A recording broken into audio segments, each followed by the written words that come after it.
É um prazer enorme estar aqui em São Paulo e estar aqui com o meu amigo Lafayette Laje.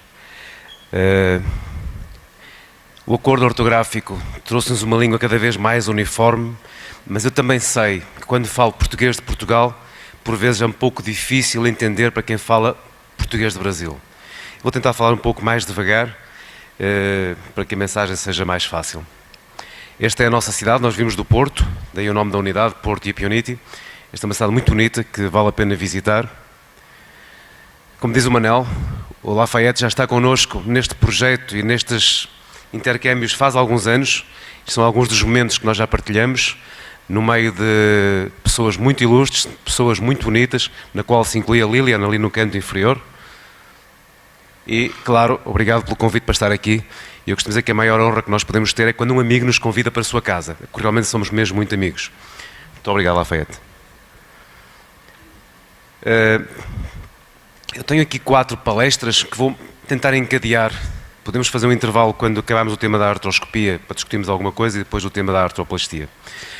A artroscopia do quadril pela técnica transcapsular, uma forma natural de fazer a artroscopia.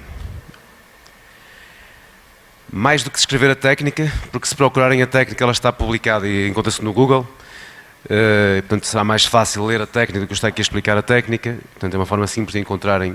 Isto foi publicado em 2014, nós hoje alteramos algumas pequenas coisas, mas portanto, temos acesso fácil ao artigo. Porquê? E porque faço artroscopia transcapsular. Na verdade, quando em 2006, depois de ir à Academia Americana, reconheci e aprendi o que era o impacto femoroacetabular, quando cheguei a Portugal comecei a procurar os meus doentes, começamos a fazer alguns diagnósticos e começamos por fazer aquilo que tínhamos visto e lido com os artigos de Guinness e tratamos, normalmente nos primeiros casos, por luxação segura.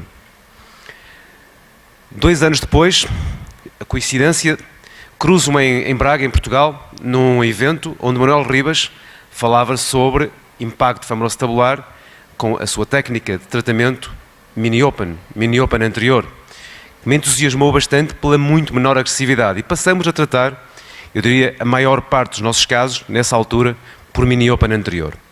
Neste percurso, começamos a fazer algumas artroscopias, ditas clássicas, central primeiro, no início para casos muito simples, mais de visualização, damos nossa aprendizagem, tentamos algumas vezes investir em gestos mais terapêuticos, poucas vezes o conseguimos, a maior parte das vezes acabávamos convertendo a artroscopia numa cirurgia aberta. Acontece, no entanto, com esta história, e depois desta prática com a técnica de mini-open anterior, no ano de 2013, coincido na mesma semana, visitar Paris, Frédéric Lode, e Barcelona, este colega também, meu amigo, Éric Margalé.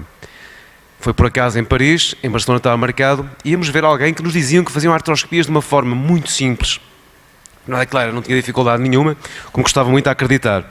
Em Paris, deparei-me com um indivíduo que fazia transcapsular, demorou 1h30 a operar uma bailarina do Moulin Rouge, e ele vinha impressionado. Não bastava, isto foi um início de semana, uma segunda-feira, quinta ou sexta-feira estava em Barcelona e vi Éric Margalé fazer outras 3 artroscopias, uma técnica parecida, transcapsular, tudo muito fácil. Bom, na verdade eu vinha impressionado. Quando cheguei a Portugal, isto que eu digo, nós para fazermos temos normalmente que fazer treino, cursos, escrever, mas quando cheguei a Portugal, avancei uma, desculpem. Quando cheguei a Portugal, na verdade, começamos a fazer. As primeiras 2 converti, uma se calhar por desconhecimento, a segunda porque era realmente muito difícil e a terceira passamos a fazer transcapsular. Melhor, pareceu-nos fácil, porque mimetizávamos aqui os gestos que fazíamos na mini-open. Eu costumo dizer para quem faz cirurgia aberta e faz artroscopia de joelho, é muito mais natural fazer a artroscopia do quadril desta maneira. Talvez quem venha do ombro tenha mais facilidade em fazer a artroscopia por técnica clássica. Estas são as portas que nós utilizamos. A porta anterolateral predominantemente para visão, a porta antromedial e antromedial proximal, portas de trabalho. Eu uso mais a antromedial no caso da anca direita para trabalhar, uso mais a antromedial proximal no caso da anca esquerda. Eu costumo dizer que nós devemos tornar a artroscopia sobretudo prática. É a porta que me dá mais jeito, porque eu trabalho sobretudo com a minha mão direita. E herdamos da técnica que fazíamos antes, do mini-open, que tínhamos visto Ribas fazer isto. Quando colocamos as âncoras, gostamos de colocar as âncoras por esta porta anterolateral distal acessória, porque temos uma zona de entrada no rebordo acetabular que nos parece mais segura. Bom, princípios da cirurgia artroscópica. Preservar o labro, tanto quanto possível. Preservar a transição condrolabral, tanto quanto possível. Preservar ou regenerar a cartilagem quando possível. E tratar as dismorfias presentes no acetábulo, o rebordo acetabular, ou no fémur, o CAM ou outras patologias presentes. Na artroscopia, duvidar sempre. Quando fazemos um tratamento, por exemplo, de um impacto fémuro-acetabular, há que confirmar a resolução das deformidades causadoras desse impacto. E há que confirmá-lo vendo em vários ângulos. Eu, quando quero ver alguma coisa cá fora, eu também espreito assim, assim. Lá dentro há que reorientar o artroscópio e ir espreitando em vários ângulos. O que às vezes nos parece muito bem corrigido numa visão, na visão de outro ângulo, na verdade a deformidade residual continua lá. Há que confirmar com a radioscopia e, sobretudo no final, confirmar sempre com uma manobra de impingement perioperatório, de forma a confirmar que o mecanismo de impacto foi resolvido. E nós hoje somos muito preservadores em relação à cápsula, quer na forma como entramos, quer na forma como saímos, suturando-a quase sempre. O labrum, o que encontramos na artroscopia? Labro normal, ter atenção a esta variação, o sulco labral que parece às vezes uma ruptura e algumas das imagens que encontramos de ruptura, de quistes, de calcificações ou mesmo ossificações. Nosso primeiro contacto com laje, na verdade, foi na literatura. Foi quando nós andámos à procura de classificar as lesões que encontramos e encontramos a classificação de laje neste artigo publicado com o grupo de Vilar. E o que fazemos ao labrum? Na verdade, o tratamento pode ser exerce de labrum. Gostamos pouco, quanto menos melhor, usamos poucas vezes, pode ser preciso. A modulação do labrum, termomodulação, shaver ou com radiofrequência, exerce parcial em alguns casos e a modulação do labrum, de forma a conseguir que ele fique uma forma e uma estabilidade razoável. Aquilo que fazemos mais vezes, reinserir o labrum, com a sutura peri ou translabral, depende um pouco da morfologia do labrum. A labralização da cartilagem, por vezes, se temos um labrum completamente ossificado, não há labrum para preservar. Então, nesta correção, isto habitualmente no pincer, nesta correção, se deixarmos 2, 3 milímetros de cartilagem, ela tem um efeito de labralização e parece que cicatriza, reformando um componente fibro-cartilagíneo que simula um labrum nativo. E, em certos casos, aqui uma outra imagem, ali era só, aqui normalmente aproveitamos a cartilagem junto com o labrum remanescente e fazemos uma sutura como se fosse um labrum. E, em alguns casos, a reconstrução ou, eventualmente, o transplante do labrum. Cartilagem, há que ver as lesões, classificá-las de acordo com o que temos, até para podermos falar futuramente em termos de avaliação de resultados. Usamos a classificação de Sampson, a mesma classificação para as lesões da cabeça femoral. E o que fazemos? Na verdade, na cartilagem, as opções de tratamento vão depender um pouco do tipo e a extensão da lesão condral, vão depender do tipo de lesão de labrum, das alterações morfológicas associadas. E podemos usar técnicas de preservação, shaving cartilagíneo ou shaving microfraturas e preservar os flaps usando cola de fibrina para estabilizar esse flap cartilagíneo, ou técnicas regenerativas. O vídeo ali é um vídeo, não corre. E no pincer, temos um algoritmo de tratamento. Pincer focal, labrum contundido, uma imagem muito frequente.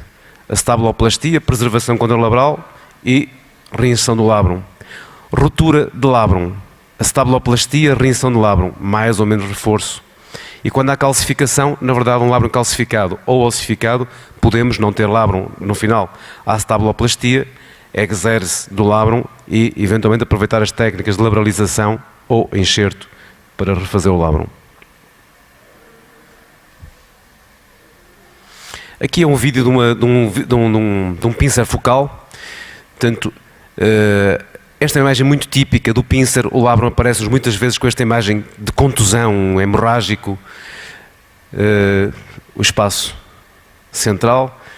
Tentamos perceber o estado do labrum e há que demarcar a zona onde a deformidade está presente, de forma a fazermos a correção adequada. Demarcamos o rebordo acetabular e agora vamos confirmar com radioscopia que vamos fazer a correção no local que pretendemos.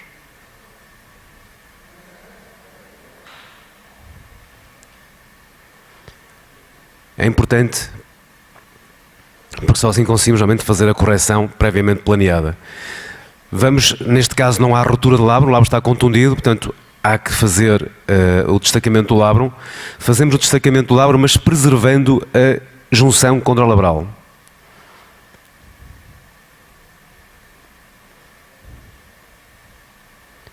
Esta imagem final, confirmamos radioscopicamente que temos uma correção pretendida. Aqui o drill é a nossa régua, o drill tem 4 mm, portanto dá-nos sempre uma ideia da correção que estamos a efetuar.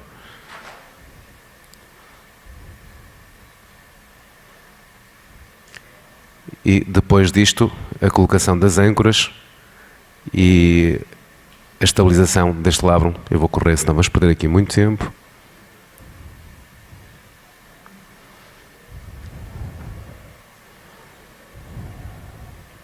Neste caso uma sutura translabral.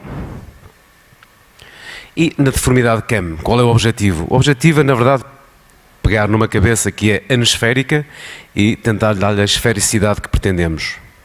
Coisas importantes, princípios importantes. Esta palavra dos princípios quadrantes também ouvi quando fazia técnica de Ribas, como nós chamamos, nosso mini open, e o Ribas uma vez me falou no princípio dos quadrantes. Na verdade, se nós planearmos a correção da morfologia no colo femoral, seguindo este princípio dos quadrantes, não nos vamos esquecer de nenhum dos quadrantes que temos que avaliar. E este princípio dos quadrantes leva-nos a outro conceito, que é o conceito dos critical corner. Há uma tendência nestas 3 zonas mais periféricas serem esquecidas, e quando isto acontece pode ser catastrófico. Este é um paciente de uma revisão de uma artroscopia que fizemos esta revisão num paciente que nos chegou, e reparem, este paciente teve o azar de encontrar um artroscopista que apenas entrou no quadrante antromedial.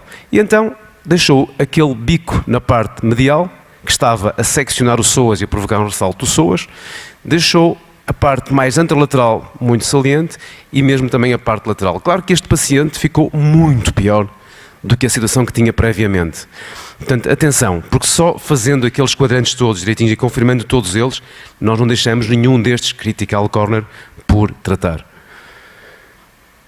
Atenção às chamadas zonas de segurança. Nós temos de trabalhar nas zonas onde a circulação o permite, entre a plica medial e a plica lateral. Quando progredimos um pouco para lateral ou medial, sempre na zona da deformidade, nunca invadir a zona dos vasos retinaculares. E a dúvida metódica. Ter sempre atenção a confirmar. Espreitar dentro da articulação, espreitar em várias posições. O que nos parece muito bem numa observação pode não estar tão bem noutra observação. Há que fazer o raio-x e há que, sobretudo, fazer a manobra de impingement perioperatório para confirmar a resolução do mecanismo de impacto.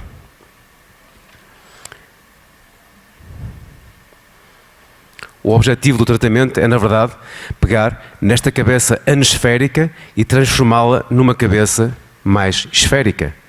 E que, do ponto de vista mecânico, na nossa manobra de impingement, que, na verdade, o mecanismo de impacto, de impingement, tenha desaparecido. E, claro, tratar todas as lesões que estão aqui associadas.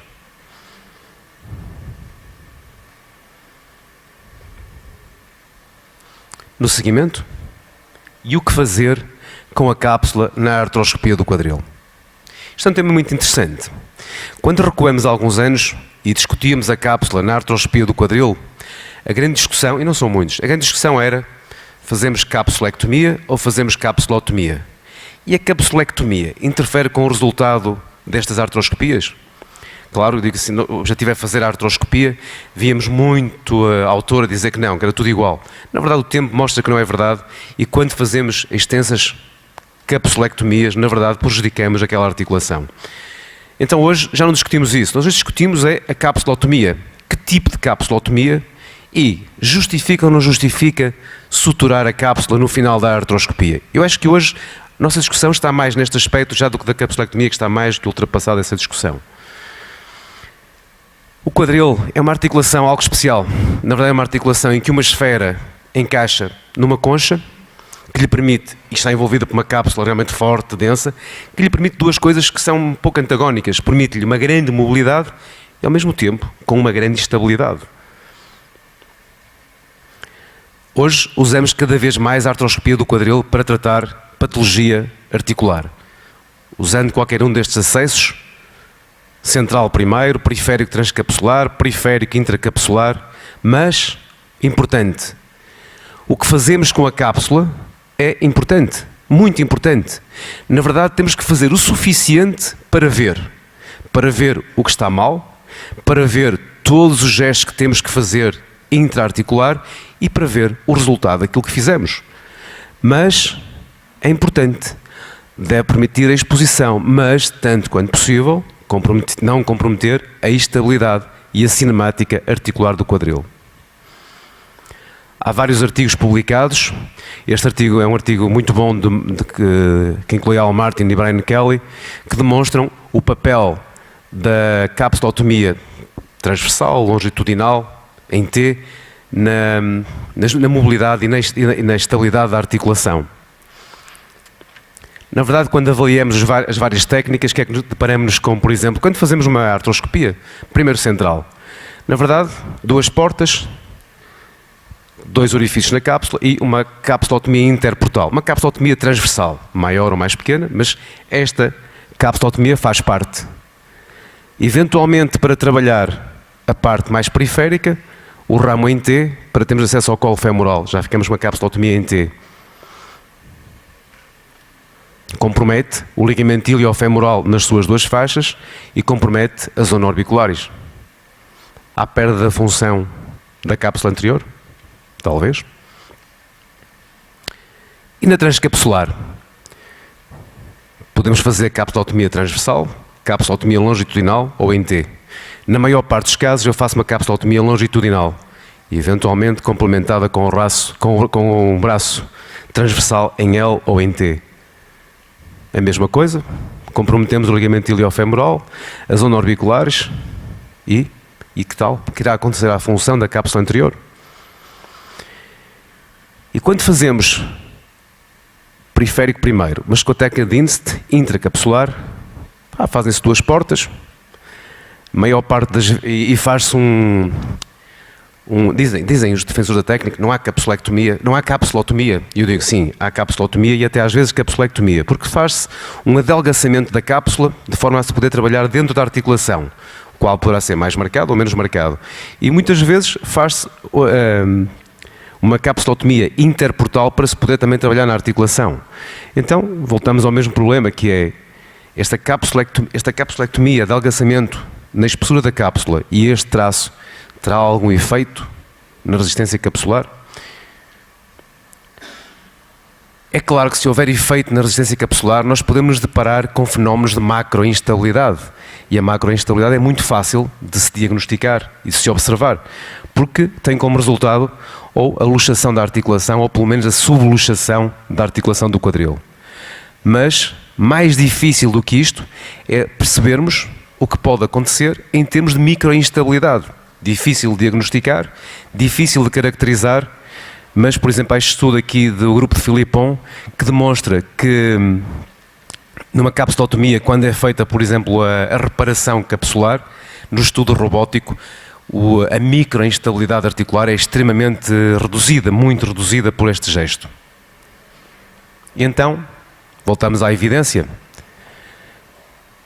Hoje, deparamos com evidências a favor da reparação e contra a reparação capsular. Contra a reparação capsular.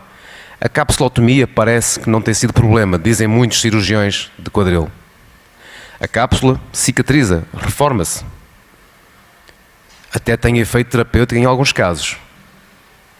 E há alguma referência à rigidez pós-reparação capsular. Do outro lado, a favor, princípios básicos da cirurgia. Se abres, fecha, se cortas, sutura e o tal risco de macro ou microinstabilidade do quadril.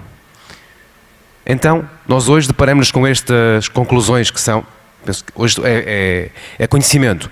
Nós sabemos que é muito importante reparar a cápsula quando estamos na presença de artroscopia em anca displásica, pacientes com hipermobilidade ou hiperlaxidez, quando temos anteversão femoral ou quando temos algum grau já de instabilidade. E também sabemos que não é prudente reparar a cápsula, que é bom ficar uma capsulotomia aberta, quando existe rigidez articular.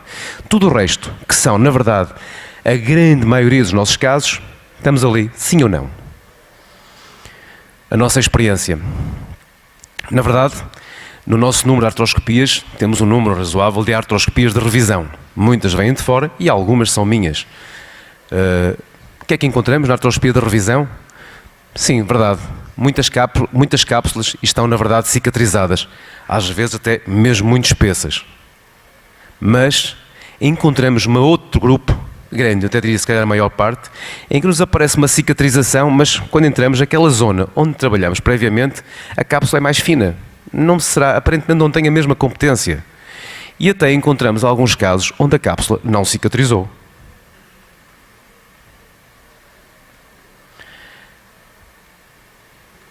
E esta é outra coisa que é importante. Sempre que acaba uma artroscopia, e eu acho que esta experiência é de toda a gente, não há de ser só com os meus pacientes, embora façamos uma capsulotomia quase sempre longitudinal e sempre relativamente pequena, 1,5 cm, mais ou menos desta dimensão, quando acabamos a artroscopia, recuamos o artroscópio e aquela primeira imagem é a imagem que nós temos. A cápsula, na verdade, ela não encosta, ela fica aberta.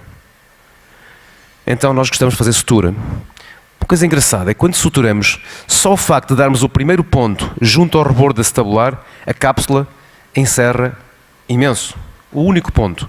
E quando suturamos com os 3 pontos que demos, que é a maior parte dos pacientes, a cápsula fica completamente encerrada. E realmente, mesmo em termos de imagem, parece-nos muito melhor. Então, eu hoje, Porto e Pioniti, sim, sutura capsular, sim, para aquilo que estava pré-determinado como indicada a sutura, sim, para todos os outros doentes, exceto quando há uma indicação clara para não fazer sutura. E depois perguntam, mas isso não vai demorar muito tempo? A artroscopia no final, estamos cansados? Não. A reparação capsular, agora, demora-nos 5 a 10 minutos, 2 a 5 pontos, não é uma demanda muito grande em termos de tempo no fim da cirurgia, não é um esforço muito grande. Agora, no princípio demorávamos, algumas desistíamos, há uma aprendizagem. Mas, se nós hoje temos pacientes onde há uma indicação formal para fazer sutura capsular, só pode operar este doente por artroscopia o cirurgião artroscopista que está preparado para fazer sutura capsular. Porque se eu só fizer nestes casos, eu provavelmente não vou ser eficiente na sutura capsular. E o pós-operatório dos doentes é muito mais fácil. Então, como conclusão, nós somos artroscopistas, somos sobretudo cirurgiões preservadores. Eu digo que a preservação começa na preservação da articulação, mas também na preservação da cápsula. A preservação começa no início, com o tipo de capsulotomia, a localização e o tamanho da capsulotomia. E no final, com a reparação da cápsula, tornando a cápsula outra vez o mais anatómica possível. E ainda na artroscopia, depois discutimos tudo no fim, Laje fez-me outra proposta, eu penso que esta é um pouco até menos de amigo, não é? Que esta é mais difícil, é? Geralmente quando fazemos a artroscopia há indicações muito claras para a artroscopia, ainda de manhã falamos nisso, e depois há algumas situações que nós discutimos muito a indicação para a artroscopia, até onde podemos ir. E na verdade há algumas situações que são limite e discutíveis. Então, até onde podemos tratar impacto femoral-acetabular artroscopicamente? Na verdade, a artroscopia do quadril, podemos pensar na artroscopia articular e até na artroscopia extra-articular, uma vez que a gente entende por quadril toda esta região. E nós hoje vamos a muitos sítios e fazemos a artroscopia por muitos motivos. E quando fazemos a artroscopia do quadril, a indicação para a artroscopia do quadril deve depender de 2 coisas. Deve depender do cirurgião. O cirurgião deve indicar a artroscopia em situações ou para as situações que ele sinta que tem capacidade para resolver. E tem a ver com o paciente.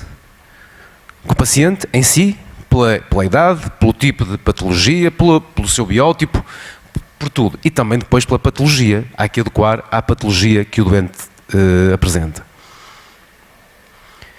Ainda ficamos com uma dúvida muito engraçada quando falamos de etiopatogenia do CFA, ou do impacto femoral-acetabular. Quando vemos encas como estas, em termos de etiopatogenia, ainda há uma pergunta importante que não está respondida. Isto é doença ou será uma evolução da espécie humana? E será uma boa evolução ou será apenas uma má evolução da espécie humana? Eu penso que isto ainda não está respondido.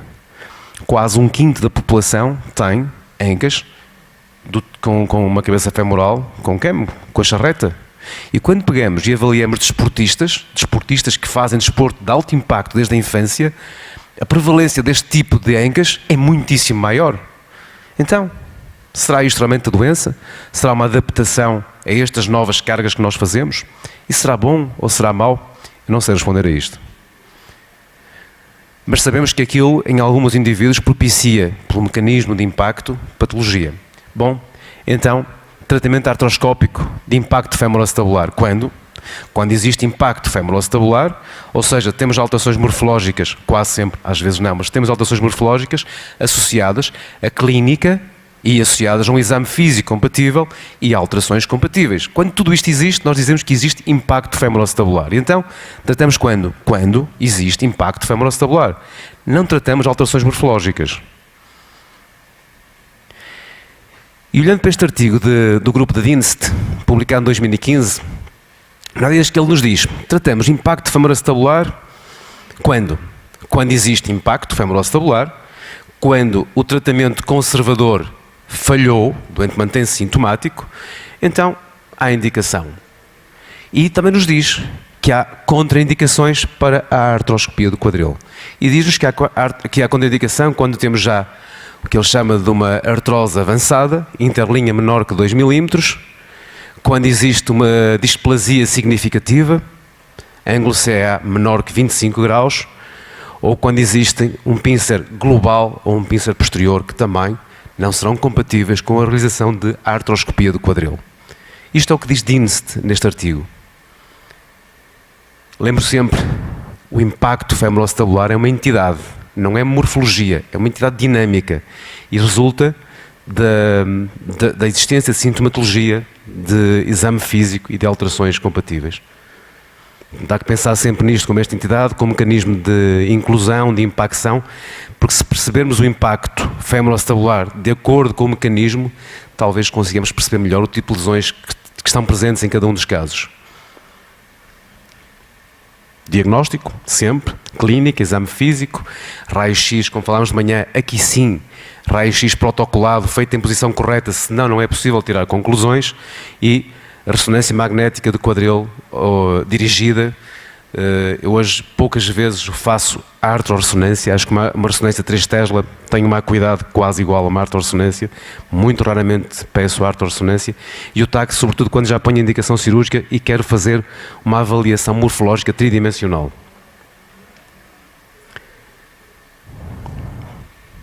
Eu sou muito amigo do Laje e do Ribas, por isso de vez em quando vou dizendo. O Ribas uma vez numa apresentação dizia-me: esta é a chave do sucesso. Lembra-se?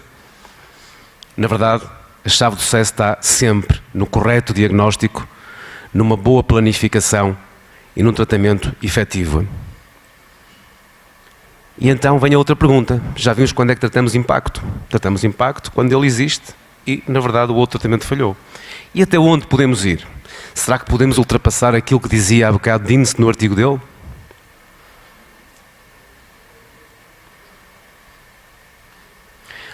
Bom, quando falamos de DDA, falamos hoje de manhã, doença displásica do quadril. Na verdade, quando temos doença displásica, o problema principal que temos aqui é um déficit de cobertura. É um déficit na anatomia da articulação. O tratamento indicado estará indicado na correção da morfologia. Na verdade, o tratamento de eleição, o tratamento para uma displasia passa por uma reorientação acetabular, uma PAO. No entanto, nós somos artroscopistas e, como tal, nós quando gostamos de alguma coisa, tendemos a defender e a levar aquilo que gostamos o mais longe possível. Podemos fazer a artroscopia? Sim. Sim, se o paciente tem uma ruptura de labrum. Sim, se ele tem uma displasia borderline. Sim, associado às osteotomias periacetabulares.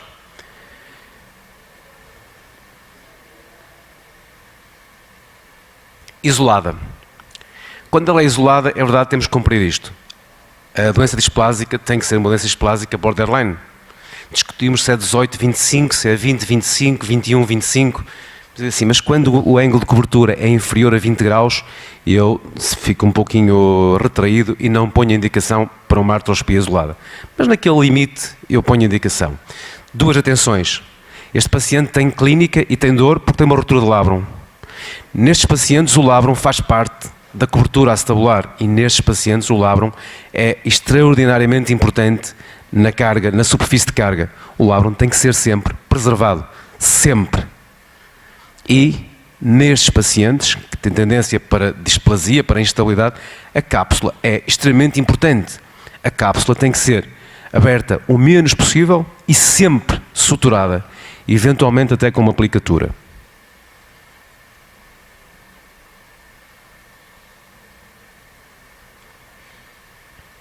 Outro tema, Dinse dizia há bocadinho no artigo dele que o pinça global é uma contraindicação para a artroscopia. Eu acho que não. Isto é um caso de um pinça global, realmente com uma hipercobertura super exagerada, numa paciente com 52 anos, mais um fator contra a artroscopia. Diz-se que depois dos 45 a artroscopia já não é um bom procedimento. Mulher, eu já ouvi dizer, mulher eu nunca opero, mulher fica sempre mal, eu também não estou de acordo.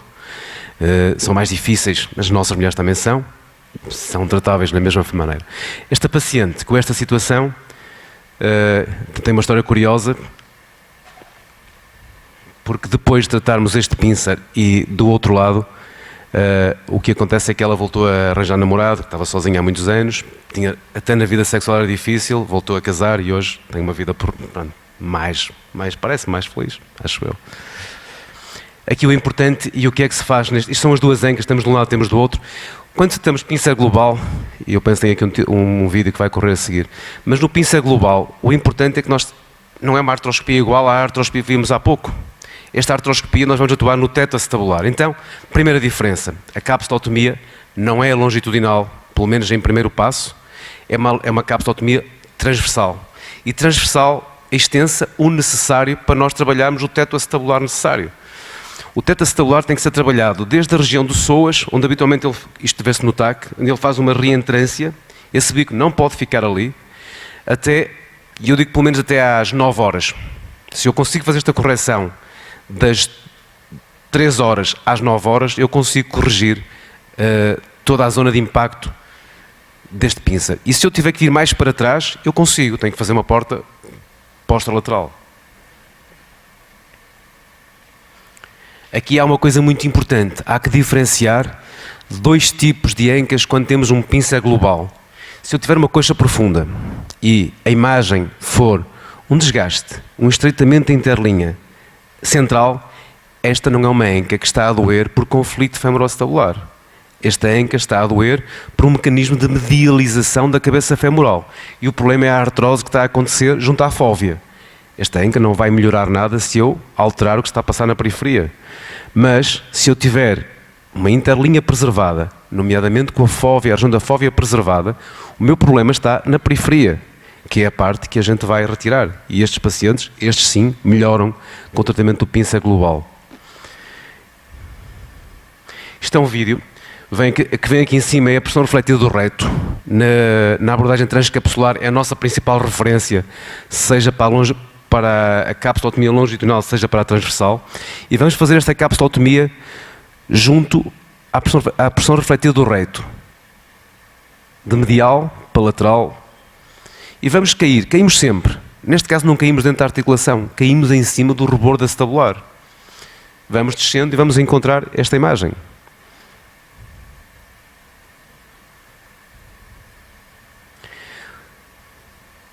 A maior parte das vezes vamos tirar 1 centímetro, às vezes até mais, como na outra paciente, mais que 1 centímetro de teto acetabular. Daí que nós gostamos muitas vezes, nestas ancas com uma grande hipercobertura, fazê-lo de osteótomo.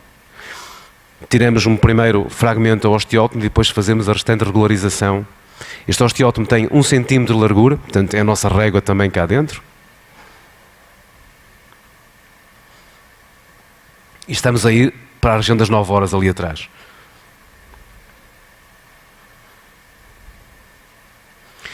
Algum cuidado que o osteótomo não vá até à cartilagem da cabeça femoral. Nós fazemos isto com uma ligeira tração que afasta a cabeça femoral 2, 3 milímetros, o suficiente para não termos o risco de danificar a cartilagem da cabeça femoral. E depois deste momento fazemos a restante correção com o drill. Atenção àquele ângulozinho, àquele biquinho anterior que vos falava há pouco. porque é uma zona de critical corner, se quisermos que especificar, é muito complicado para o paciente. E depois deparamos com uma cartilagem que não estava assim tão mal. Isto é daquela paciente enfermeira que vos mostrei há bocadinho. E na verdade agora, se eu tiver que trabalhar compartimento central, eu consigo. Eu agora já consigo fazer a tração. Este é o bico anterior que não pode ficar. Se este bico ficar, eu compreendo que ele vai ser uma causa de dor e se calhar até mais agressivo que uma deformidade mais global.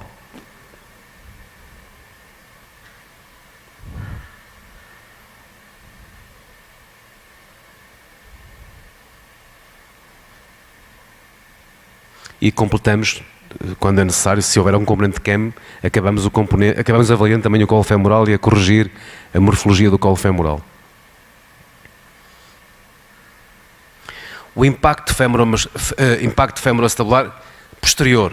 Assim, se nós tivermos necessidade de abordar a parede posterior, é o mesmo princípio. Capsulotomia longitudinal, transversal, e se eu tiver que lá ir, consigo ir até às 9 horas fácil. Se precisar mais um pouco, porta posterolateral. Portanto, pela mesma razão que eu faço um pincer global, eu também posso fazer um pincer posterior.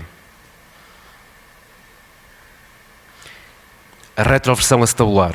Uma outra grande controvérsia. Falamos nisto de manhã, hoje, a respeito das osteotomias periacetabulares reversas. Na verdade, a primeira grande discussão, quando falamos de retroversão acetabular, é que o sinal de crossover até 20% de sobreposição, discutimos se aquilo é uma variação do normal, se terá importância, se não terá importância. E eu ponho esta vertente até aos 20%, valorizo pouco. Dos 20% aos 50%, há uma retroversão, porque há poucas vezes um pincer focal isolado, há retroversão acetabular moderada. Para lá dos 50%, ela é muito acentuada. Atenção ao sinal da parede posterior, que vai também ter aqui importância. Uma parede posterior que nos está muito medializada, é porque a cobertura posterior está muito deficitária.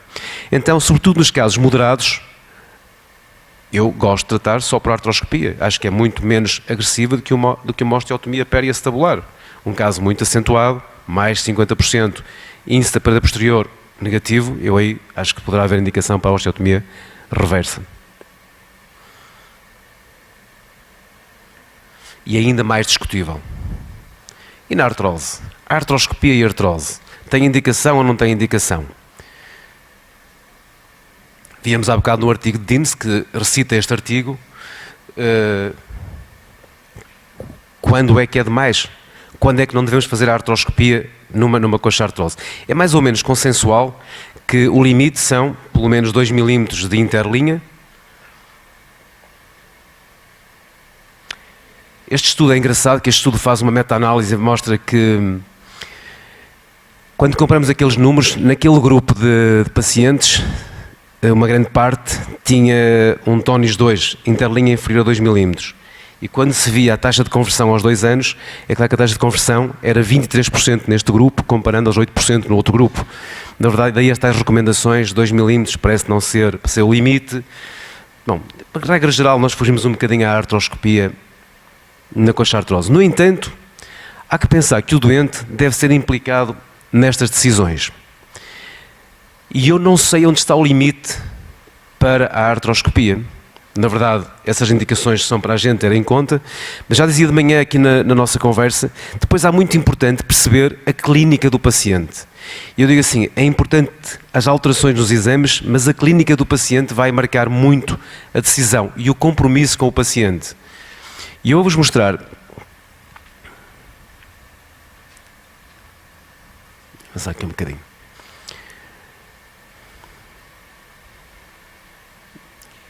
Eu vou-vos mostrar aqui, isto já falei, vamos passar aqui um bocadinho, vou mostrar sobretudo para estes casos que temos aqui, que eu acho que vão ajudar a perceberem isso. Aqui temos um miúdo, um rapaz com 17 anos. Em pouco tempo, 3 meses, uma coxalgia rapidamente evolutiva,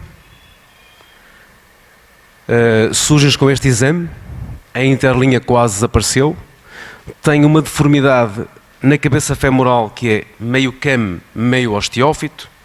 Portanto, conflito femoroacetabular. A nossa dúvida foi sempre o que é que teve este rapaz, um conflito femoroacetabular na origem do problema, uma condrólise e um osteófito já reativo, quase não tem interlinha, menor que 2 milímetros, mas a dúvida é, tem 17 anos, e agora?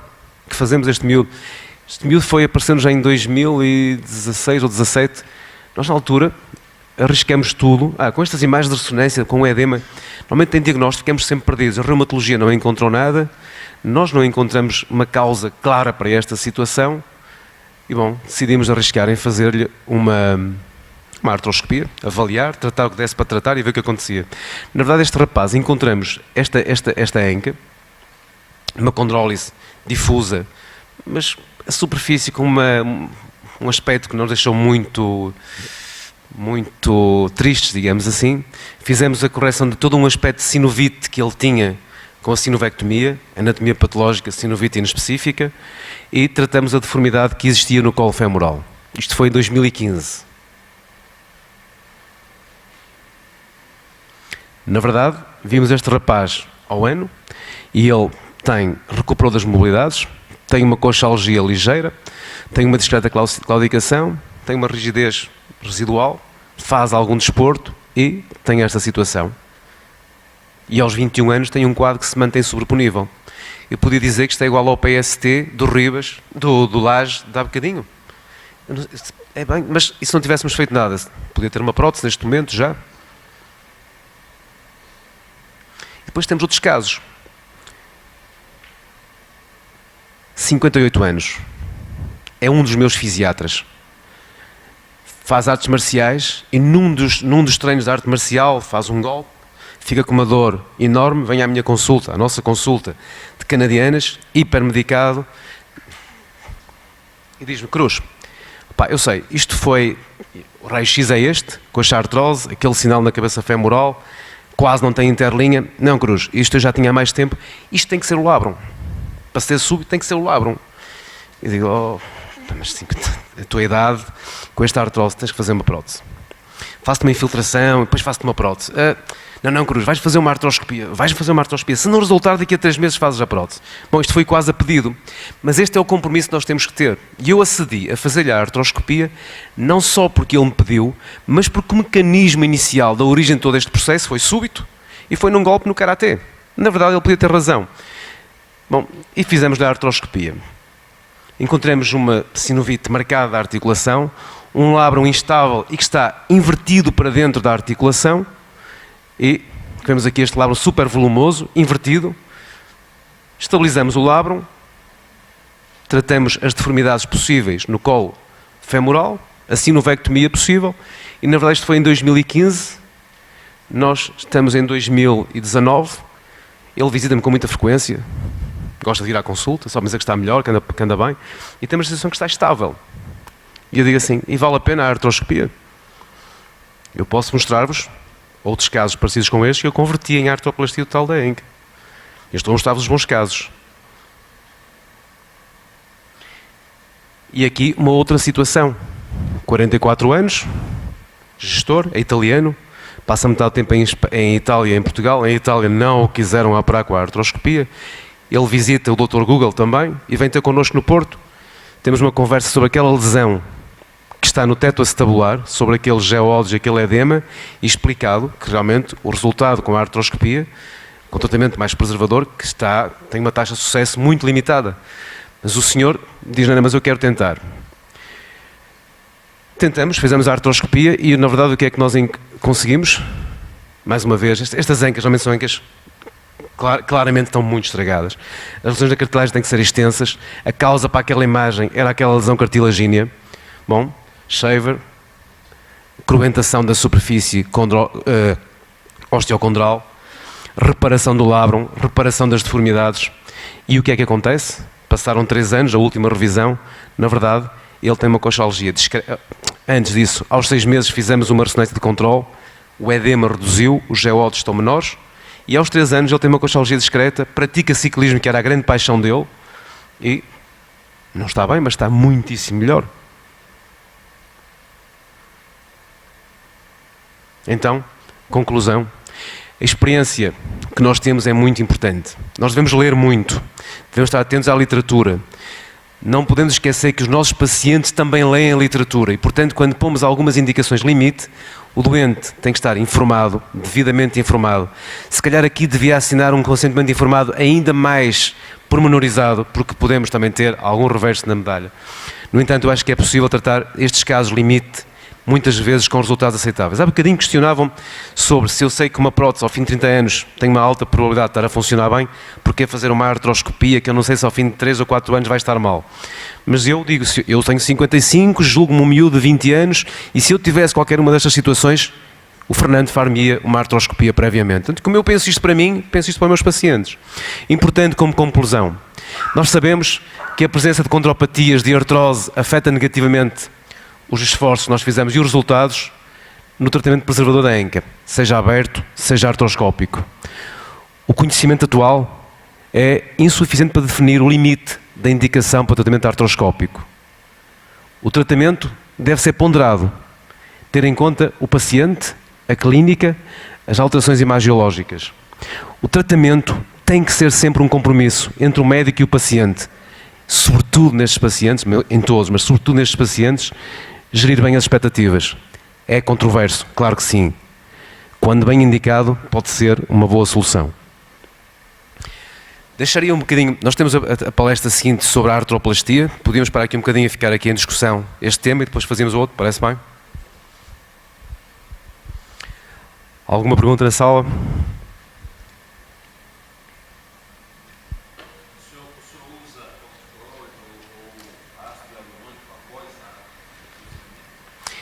Eu uso ácido hialurónico, uso PRP, uso corticoide nas infiltrações. Tu viste algumas que nós fizemos lá quando estiveste lá connosco? Não. Nós fazemos e depende um bocadinho do paciente. Em casos como este, a indicação para fazer tratamento regenerador, que vai neste grupo, viscosupplementação, depende da forma como o doente me aparece. Todo o doente que eu faço uma artroscopia, explico entre o 4º e o 6º mês, se ele tiver alguma clínica que eu ainda não gosto, eu proponho-lhe uma infiltração articular. E isto no impacto femoroacetabular, na artrose, na artroscopia em geral. Estes pacientes são artrósicos.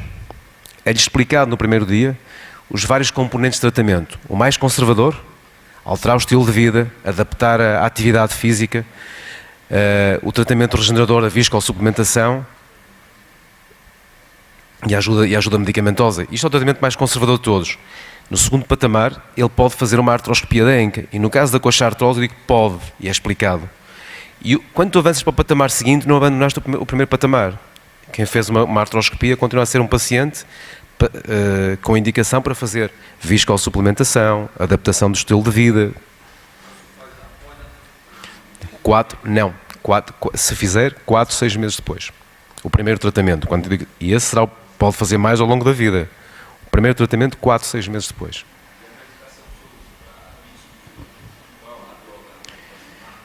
Ácido hialurónico, vou ter a marca comercial, Synvisc. Synviscone. E do Synviscone, 4 ou 6 ml, porque a anca nem sempre tolera os 6 ml. A ampola tem 6, 4 ou 6 ml.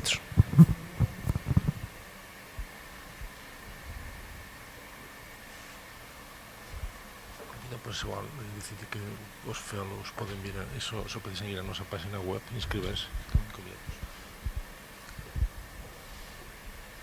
Tudo esclarecido?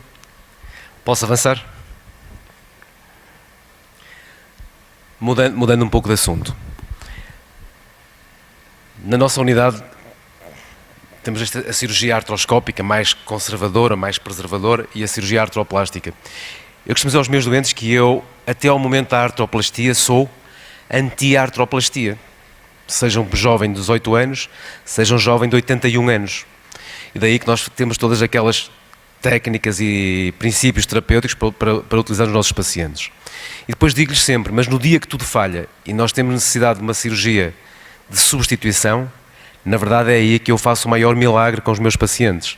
99% dos pacientes saem do tratamento super satisfeitos com o tratamento e com o resultado do tratamento. E nós fazemos, na maior parte dos nossos pacientes, abordagem anterior direta, via de acesso anterior, e fazemos em mesa comum. E um pouco da história. A via de acesso anterior não é nenhuma novidade. Ela, na verdade, é muito antiga e foi publicada pela primeira vez em 1881 por Euter, que lhe dá um nome, e era usada sobretudo para tratamento das infecções da tuberculose da articulação, mas a via tem a origem nesta época. E nas artroplastias, esta via era a via preferencial de Judée, em Paris, nos anos 50. Só que em Paris havia um elemento relevante, é que Judée fazia esta via, mas usava como um auxiliar a mesa de tração que o pai dele havia desenhado para o trauma, e ele usava esta mesa para fazer a via anterior direita, o acesso anterior direito. Ou seja, ele precisava de um auxiliar. Um carro, um clássico, aquela mesa. E a via ficou mais ou menos retida ao grupo de Paris. No entanto, há um indivíduo conhecido, Joel Mata, que faz um estágio em Paris com Judée.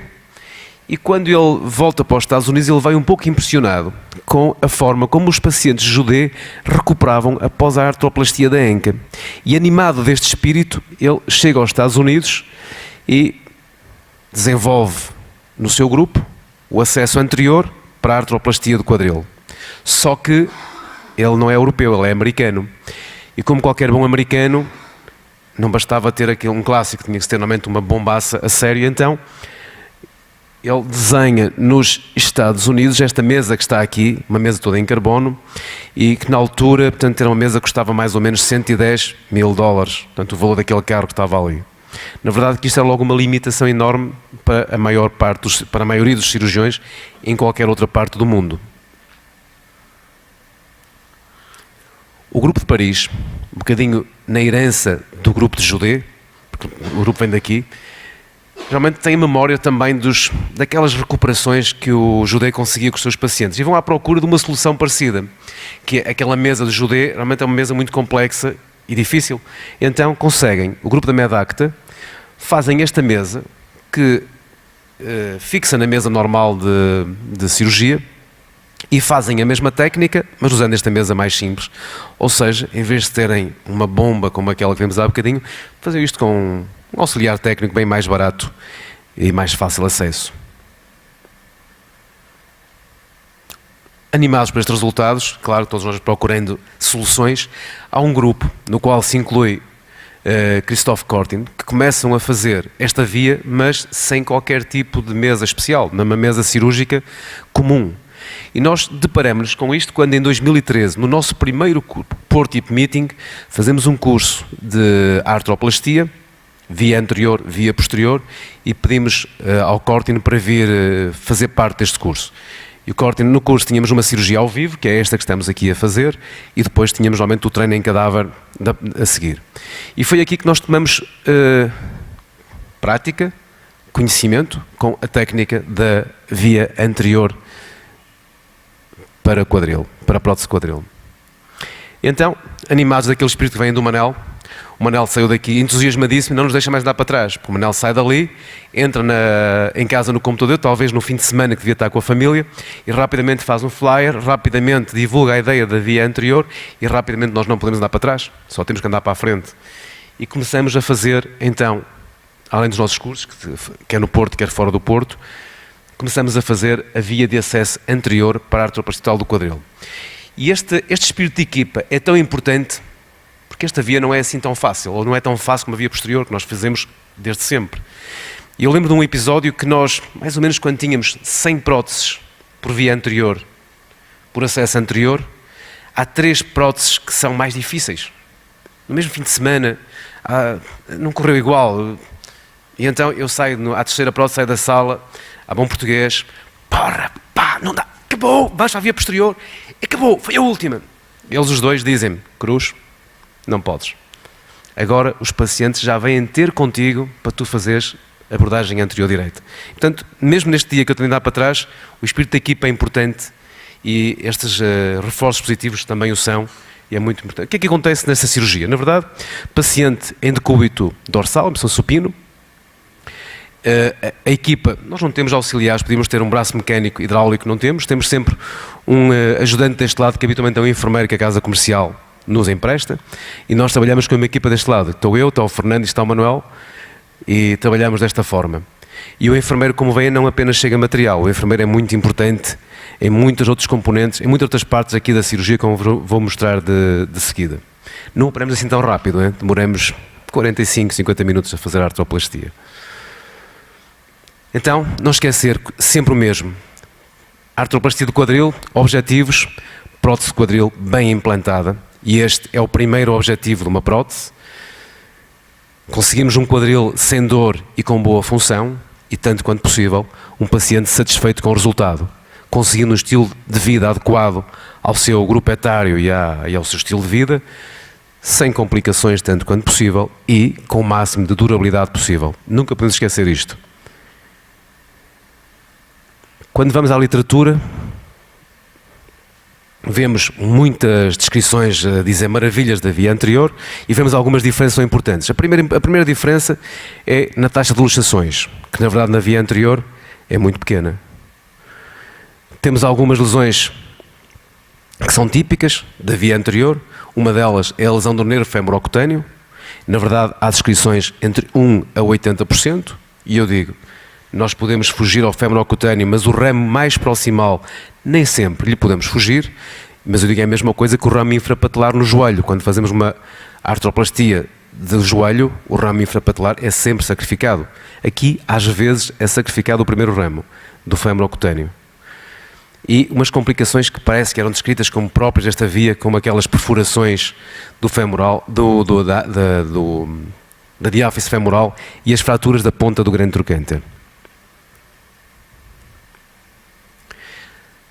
Dentro de todas as publicações dizendo maravilhas da técnica, claro que nós temos sempre a outra parte, procurando mostrar que não há assim tantas maravilhas.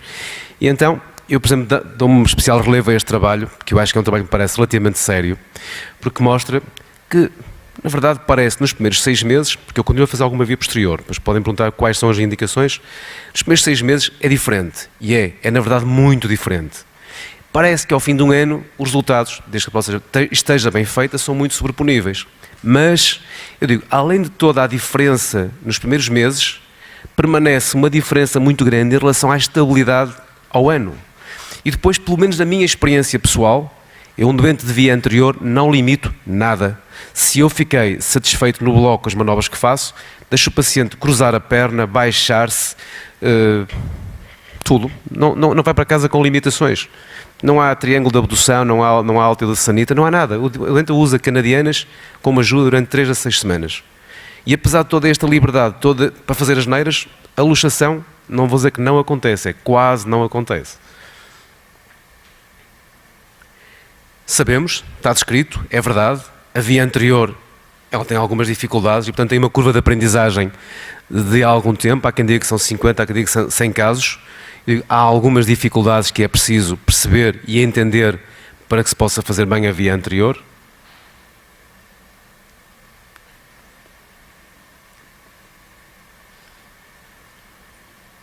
E esta é um pouco a nossa casuística. Nós começamos, tirei o ano 2013 os primeiros casos, desde 2014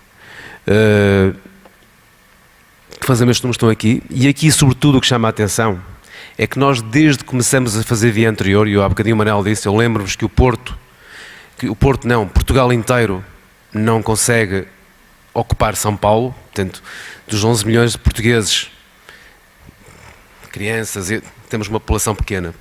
O Porto é uma cidade com 1 milhão de habitantes, portanto, nós temos números pequenos quando comparados com outros números. No entanto, uma coisa importante, desde que fazemos a abordagem anterior-direita, o número de pacientes que nos procuram para artroplastias, todos os anos aumenta.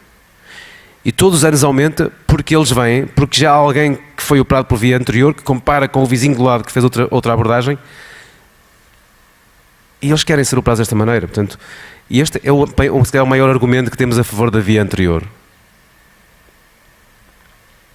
Algumas das complicações, nós também as tivemos, tudo o que está aqui é nosso. No início, perfuração femoral, tivemos este caso. Elas dependem do cirurgião, da experiência do cirurgião, sobretudo de uma má libertação femoral, e dependem do paciente. Há que escolher bem os primeiros pacientes, em termos da qualidade óssea e dos elementos que criam dificuldade. O elemento obeso e, sobretudo, o paciente muito musculado. Aqui um outro caso de perfuração, estão aqui os dois. Fratura da ponta do trocânter. Hoje quase não nos acontece, mas no início acontecia, porque no início faz muita, para quem faz via anterior, a libertação capsular tem que ser até à ponta do trocânter. Nós temos que conseguir passar a ponta do trocânter. Os glúteos inserem-se na cara mais lateral do grande trocânter. No início, esta libertação faz muita impressão e há uma tendência a deixar alguma cápsula, que se eu deixo alguma cápsula aderente à ponta do trocânter, quando levantamos o fémur, sobretudo se houver alguma porose, o fácil é que a ponta do trocânter fique agarrada àquela cápsula e, portanto, vai ser arrancada. Portanto, esta fratura previne-se sobretudo fazendo uma boa libertação lateral do colo femoral. As lesões do músculo, sobretudo o tensor da face, tem a ver com os afastadores. Isto acontece, sobretudo, mais uma vez, se fizermos uma má libertação, a tensão é muito maior. O doente mais difícil, mais musculado, a tensão também será muito maior. E, portanto, é natural que nestes pacientes o próprio afastador faça alguma lesão muscular. A técnica cirúrgica pode prevenir. O objetivo é isto, temos no final uma incisão pequena e um músculo em bom estado. E para isso é importante a seleção do paciente, a experiência do cirurgião, uma libertação femoral adequada e o posicionamento adequado dos afastadores. A tal parestesia na coxa, na face lateral da coxa. Nós, se olharmos para aqui, o nervo femorocutâneo, este primeiro ramo que sai aqui mais lateral, ele está na zona do campo cirúrgico. Nós, ao fazer a abordagem, é fácil que ele seja lesado. Então, o que é que acontece? Nós fazemos alguns gestos para prevenir a lesão deste ramo. O primeiro deles é, a incisão não é completamente anterior, ela foge um bocadinho, é lateralizada, ligeiramente lateralizada. Fugimos um bocadinho ao campo do nervo. Se o encontramos durante a cirurgia, se ele está em zona onde dá para ser poupado, ele é afastado. Se está no meio do campo cirúrgico, mais vale seccioná-lo, mais vale uma parestesia do que um neuroma muito doloroso. As complicações que tivemos. Naquela casuística toda temos duas luxações, uma é esta, uma luxação fácil, este paciente afundou a haste durante a recuperação, e uma outra num trauma mais violento. Temos um descolamento acetabular, temos um descolamento femoral, uma fratura de haste e estas dismetrias. Este é o descolamento femoral. Este haste ficou sempre mais apoiado distalmente do que proximal, fez um mecanismo de stress shielding, tem vindo a descolar. Vamos revê-lo agora quando voltarmos. Tivemos um paciente que fraturou o colo da haste coral. Não sei se já alguém viu. Nós tínhamos uma prótese lá em Portugal de uma marca IKL, que isto acontecia com alguma frequência. Nesta haste que eu uso habitualmente nunca tinha visto, nem encontramos na literatura nenhuma descrição. Portanto, isto é uma coral em que fraturou o colo da haste.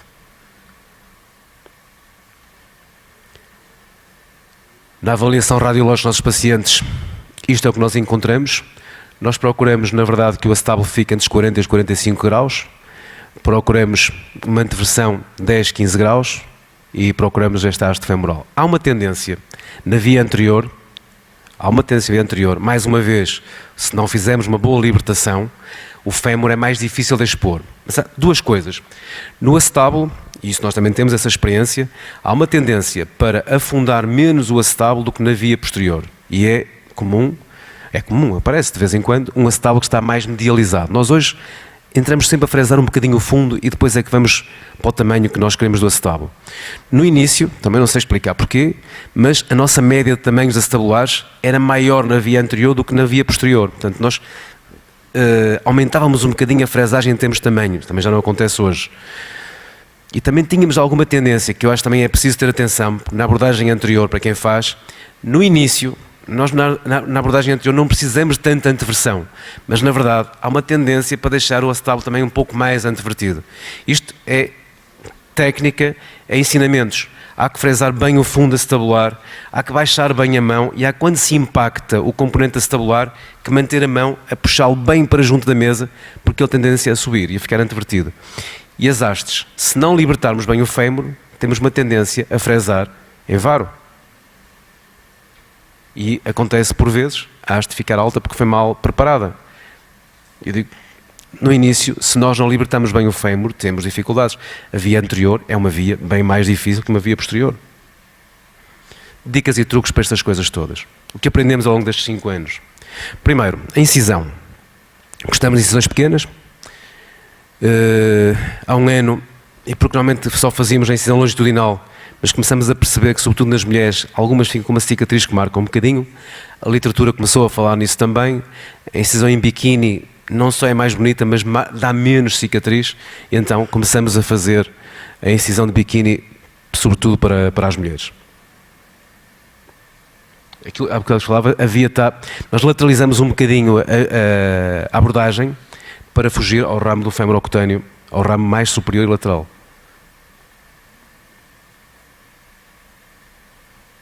Aqui da técnica cirúrgica, isto é muito fácil. Nós na cirurgia habitualmente não fazemos marcas, não marcamos com a caneta, colocamos o dedo, aquele dedo superior está na espinha ilíaca anterosuperior, 2 centímetros, 2 dedos ao lado, a fugir para fora, centrado no grande trocânter, e a incisão é feita pousando apenas a mão na zona.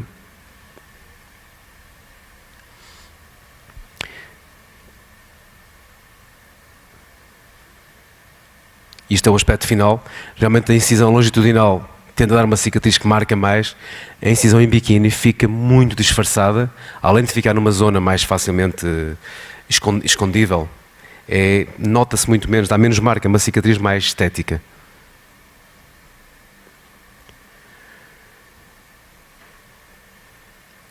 Passos importantes. Na via anterior é importante fazer uma boa libertação, seja na parte lateral, a mais importante, seja na parte medial. Libertação lateral com o quadril em extensão. Estou sem cor os vídeos, não é?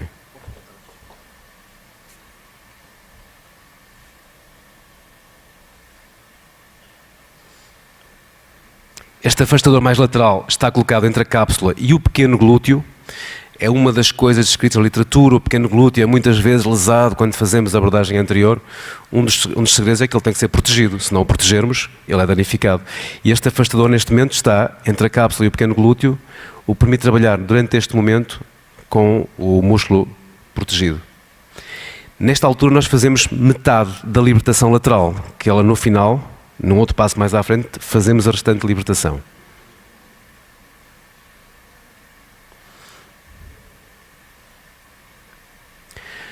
Libertação medial. Na libertação medial nós temos uma abordagem muito pequena.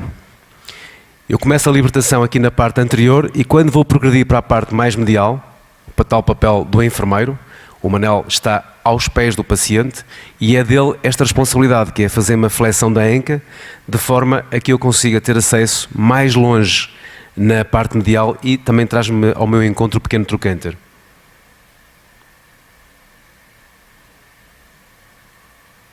Osteotomia.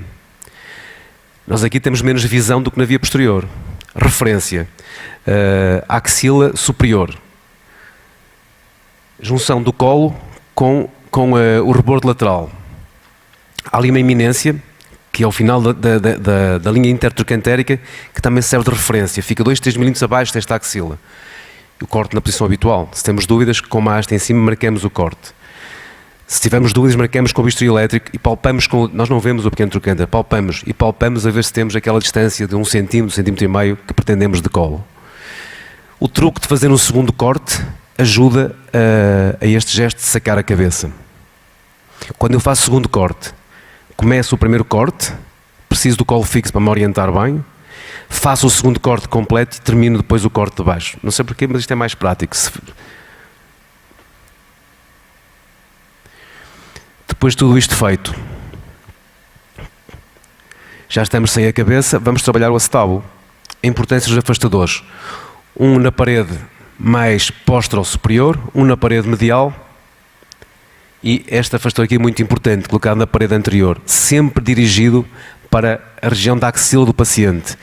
Muito junto ao ilíaco passam os vasos femorais. É muito fácil, com o bico do afastador, danificarmos sobretudo a veia femoral. E isto não é só na via anterior, isto é em qualquer via de abordagem do quadril.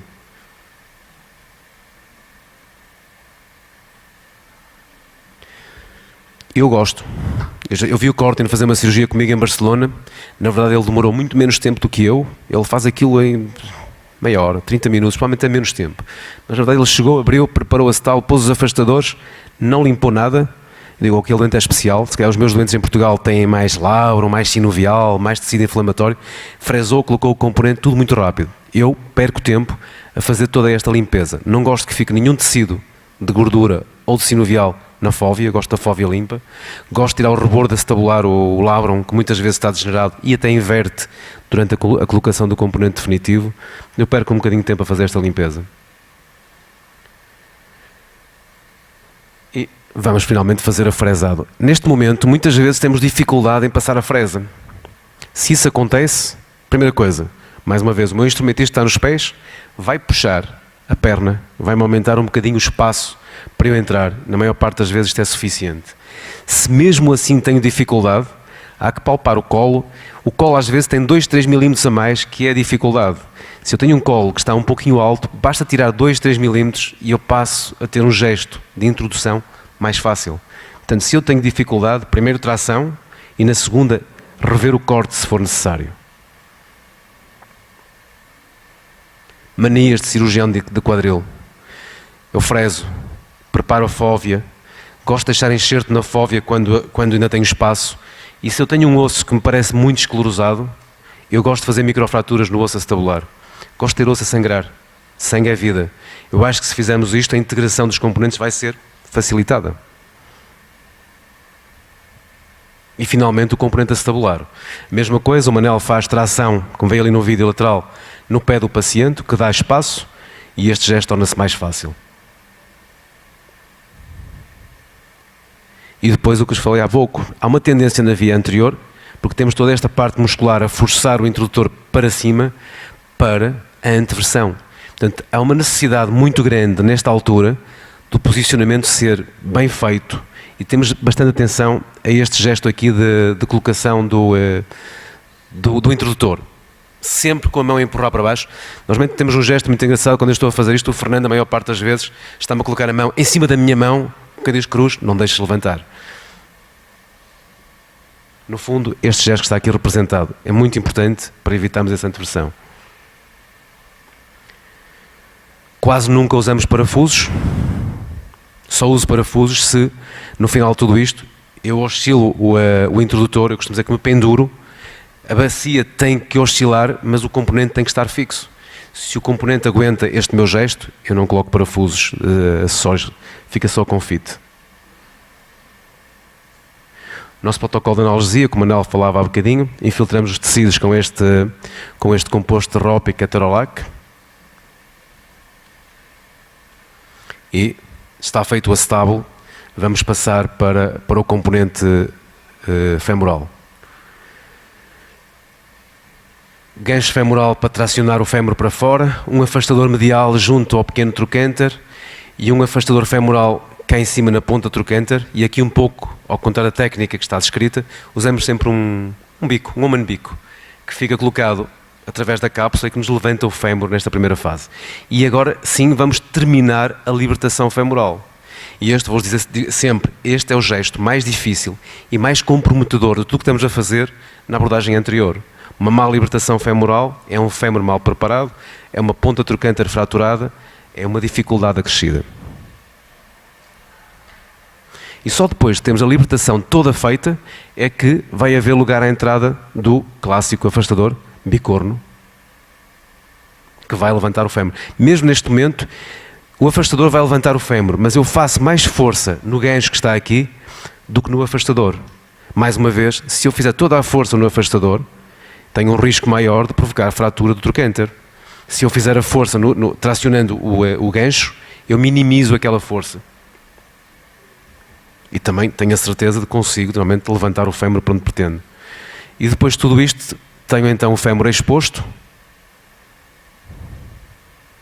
e vamos fazer a preparação femoral de forma normal para a haste respectiva.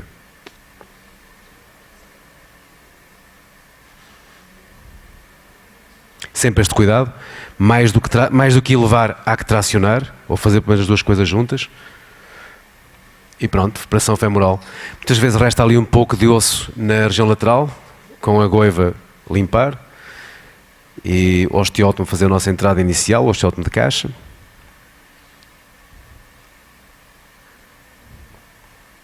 pergunta-se muitas vezes na via anterior, e como é que vocês calculam a anteversão?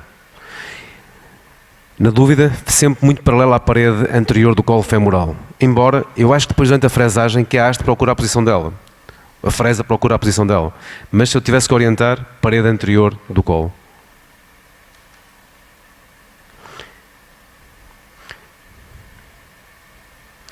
Depois de tudo isto, e outra vantagem da via anterior, eu tenho a posição supino. É muito mais fácil controlar os comprimentos. Avaliamos de várias maneiras, em extensão, em flexão, manobra de Galeazzi, em flexão a 90 graus. E esta é uma vantagem que esta técnica nos dá também. E apesar de tudo isto, e como fazemos via anterior, porque na via posterior eu não faço imagem de raio-x, podem perguntar porquê, não sei, não tenho tradição, mas na via anterior complementamos tudo isto, toda esta avaliação de mobilidade, estabilidade, isometria. No fim eu faço uma radiografia aqui de controle para avaliar os componentes.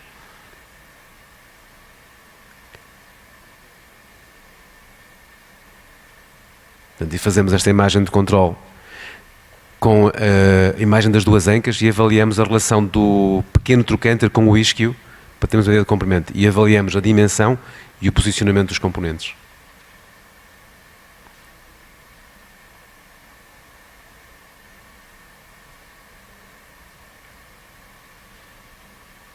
E colocamos finalmente o implante definitivo, temos sempre o cuidado que este implante não toque na pele do paciente, porque apesar de todos os cuidados da assépsia, a pele do paciente tem sempre alguma colonização bacteriana.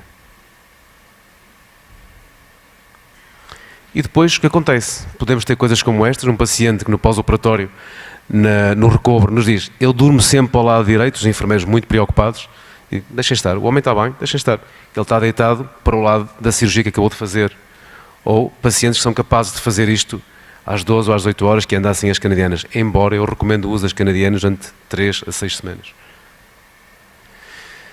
É claro que assim, tudo isto pode ser mais fácil, mas não podemos nunca esquecer que os resultados têm que ser, no mínimo, iguais às técnicas mais clássicas. Não podemos nunca comprometer o resultado, nomeadamente à distância.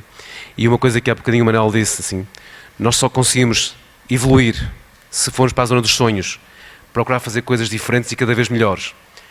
Daí que a nossa zona de conforto, de vez em quando, tem que ser possível sair de lá e ir atrás desse sonho, das coisas novas, das evoluções. E isto faz parte de um desses sonhos e que penso que valeu a pena. A todos, para o ano, temos o Porto Hip Meeting, que será nestas datas, em julho, primeiro fim de semana de julho. Teríamos muito gosto que aparecessem por lá, a cidade é muito bonita. Na unidade recebemos de vez em quando colegas cá do Brasil, temos já uma boa coleção de amigos cá do Brasil que passaram pelo Porto e temos muito gosto nisso. Se alguém pretender, através da página da Porto Hip Unity, é muito fácil fazer o contacto, já sempre ter com o Manel, e temos sempre muito gosto em receber, gostamos de receber bem, quer no campo da amizade, quer no campo profissional. Portanto, todos os convidados para estarem presentes por lá algum dia. Muito obrigado.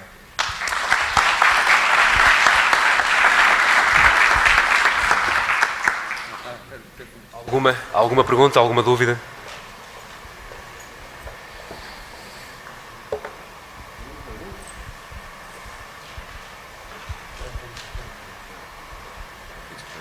Isto é muito bom quando o pessoal fica tão esclarecido. Muito obrigado a todos. Obrigado. Parabéns.